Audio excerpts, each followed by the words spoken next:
Welcome to another episode of Beyond the Plate, presented by Cult MTL. Today, Chef Catherine Couvet Desrosiers of Restaurant Panacee and I will head out to Montebello, Quebec to Pisciculture Kenauk, where we will gather some fresh trout, then head back to her restaurant and make a magical dish together. Don't go anywhere. This episode is going to be spectacular.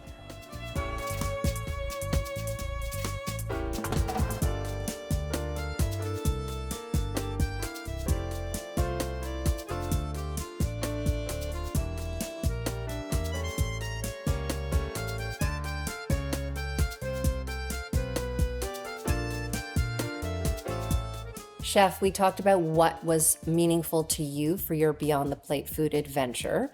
Can you tell me why and where are we going for your food adventure? So we are going to Kenauk Pisciculture at Montebello. It's just an amazing product. It's always a highlight on the menu, and it's a highlight for chefs who are cooking it. And so that's why I brought you here. Bienvenue à Kenauk, à Montebello, dans l'Outaouais, dans la province de Québec. On est dans la réserve de Kenauk, donc la particularité c'est qu'on capte des sources qui descendent de la montagne pour alimenter les bassins. Dans ces bassins-là, on élève 3 espèces, la truite arc-en-ciel, l'ombre de fontaine et la truite brune. Est-ce que tu peux me dire quelle variété que tu élèves le plus? Ce qu'on fait principalement, c'est la truite arc-en-ciel. On fait à peu près la moitié pour la restauration, puis une bonne partie pour l'ensemencement, le repeuplement des lacs. Chef, what did you want to be when you were a little girl growing up in Granby? So I wanted to be a jeweler. So I wanted to make jewelry, and so I moved to Montreal when I was 17 years old, and then I got my diploma around 22 years old. How does one go from learning a jewelry trade to becoming a chef? So when I just graduated from jewelry, I was quite young and quite immature, I would say. I was not like really into my work all the time, so I just started cooking for my friends, and so my friend was just like pushing me like, yeah, you should try. So I wanted to do pastry first, but I got refused twice. Like my thinking was just like, if I cannot go in pastry, I will start French culinary. I was like very well surrounded. Like I had the one teacher who proposed me to go give my CV at Bouillon-Bilk at the time, and François gave me a chance. So I just started there as garde-manger. Going to Denmark in Relais. I worked at Relais in Manfred's, and then I came back for my love. And I had a call from François saying that Foxy was looking for a head chef. So I had this interview with Diane and Eric, and I remember it was summertime and it was so hot, and I came on my big sea and I was sweating, I was disgusting. I don't even know why they gave me the job, but still, they gave me the job, which I'm very, very happy. But yeah, that was a big step for me. And I stayed there for almost 4 years, and then I opened Panacee, and now here we are.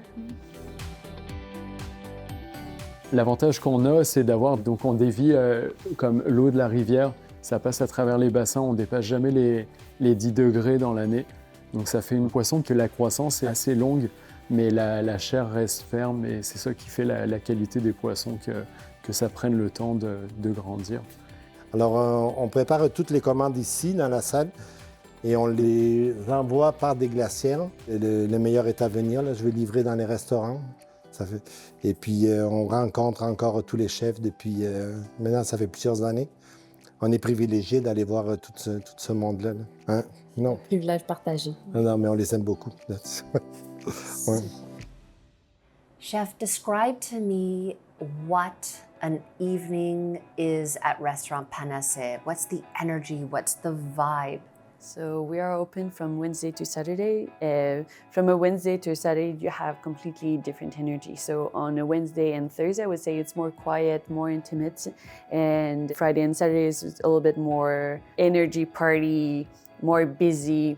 When I first opened Panacee, the idea was just to have like one full team. So no front of house, no back of house. It was just like a very like cooperative team. So we all work together. So I'm doing garde manger, which is like sometimes the first job that you get in a kitchen, and I'm doing it at the bar over there, so I can help the other person around the bar and to interact people and to help like drink service. And my sous chef is at the pass, which is normally like the head chef is doing this, but we have this synergy like where we all help each other and we don't have this really strict hierarchy. So it was very important for me to work with vegetables and fish. So the menu is built around it. And so we focus on local farmer. We try as much as we can to provide fish from Quebec. Also, like the menu is like a 3-course menu or a 5-course menu. I want the guests to feel the same way as I feel when I left a dinner, but I'm full, but I don't want to eat more at home. So I always try to have a nice portion so people get like, okay, I have the perfect amount. Like you have a little treat at the end and you're just like, oh, perfect, and I can go home and go watch something or have another drink somewhere else. You know how to weigh everything so that the body takes in the perfect amount.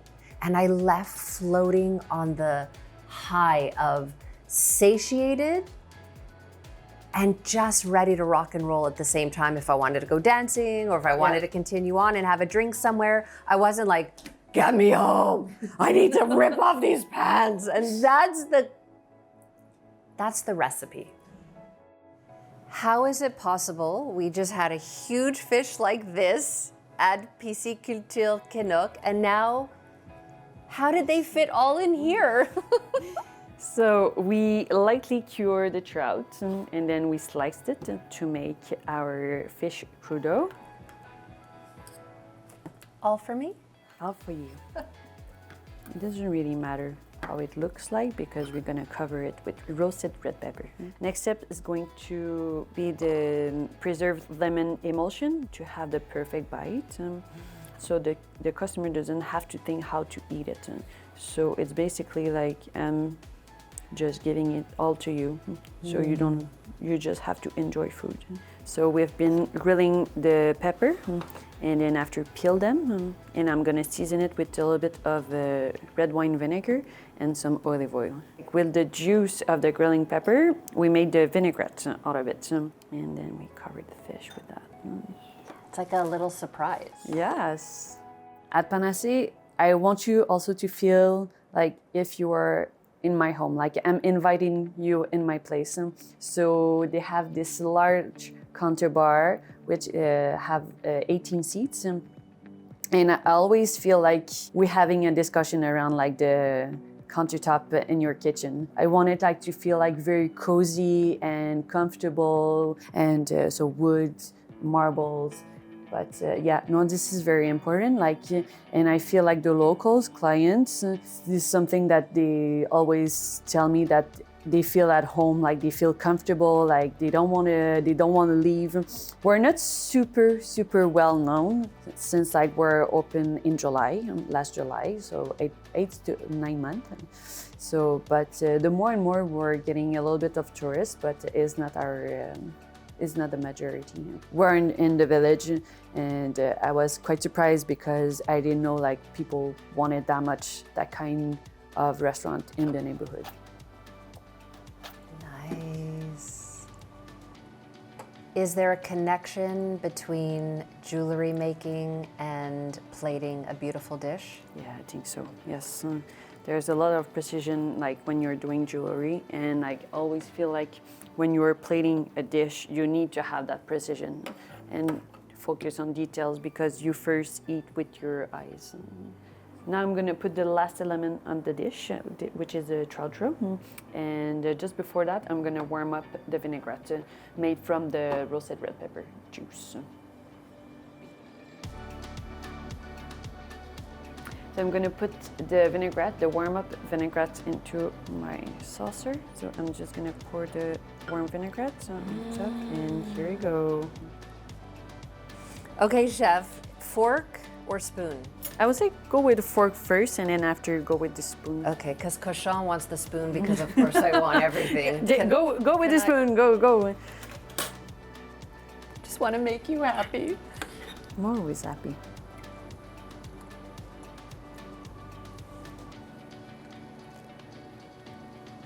Is it good?